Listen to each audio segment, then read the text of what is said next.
Before we start to program in Python, I think it's extremely important to understand why we're using Python and learning Python in this series. There are a lot of different reasons to use Python, but some of the main reasons are that Python is a very easy programming language to learn and to use. It's also very popular and very versatile, which we'll get into later when we talk about the different uses for Python. Since Python is a very popular programming language, that means that it inevitably creates a lot of job opportunities, and it opens doors to other programming languages. This is very true of just about every programming language, but since Python is so popular and easy to learn, a lot of people choose Python as their first programming language, but a lot of the tools and skills that they gain by learning Python, they can take that and apply that to other programming languages.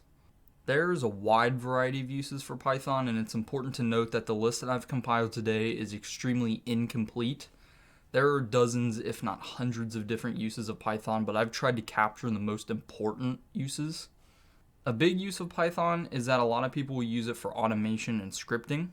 A lot of system administrators or people that don't necessarily program for their career but need to do a lot of tasks that they don't want to do by hand will use Python to make scripts to do it for them and cut their time and make them more efficient. Python can also be used for web development, game development, and app development because of a lot of the libraries that Python has to offer to the people that use it. With machine learning becoming an increasingly popular topic in computer science, Python has taken the mantle on one of the most popular programming languages to be used for machine learning. It's also used for data science and even bioinformatics. Like I mentioned before, this list that I have is very incomplete, but this just kind of gives you a wide outline of the different uses that you can use Python for. Now that we've talked about why you should use Python and the different uses of Python, let's talk about Python as a programming language. Python is a high-level programming language. Some characteristics of high-level programming languages are that it's easy for the user to read and understand what's going on, and it breaks that barrier between machine language and the user. A few examples of high-level languages are Python, Java, C#, C++, and so on. And an example of a low-level programming language is assembly. Unlike most other programming languages, Python, rather than being compiled, is interpreted.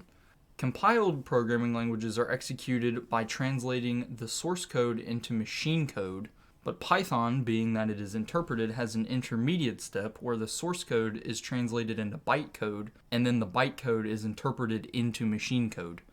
Since Python is interpreted and does have this intermediate step, this does mean that Python is a slower programming language compared to other compiled programming languages. Python is also dynamically typed. In other programming languages, you have to declare which types that you're using before you can actually use variables, but in Python, this is found out in runtime when it is executed. This essentially means that you don't have to declare what type of variable is, and that variables can be different types throughout the lifetime of the program. This was just a very broad overview of the Python programming language, but I thought that it was very necessary to go over before we actually start to use Python.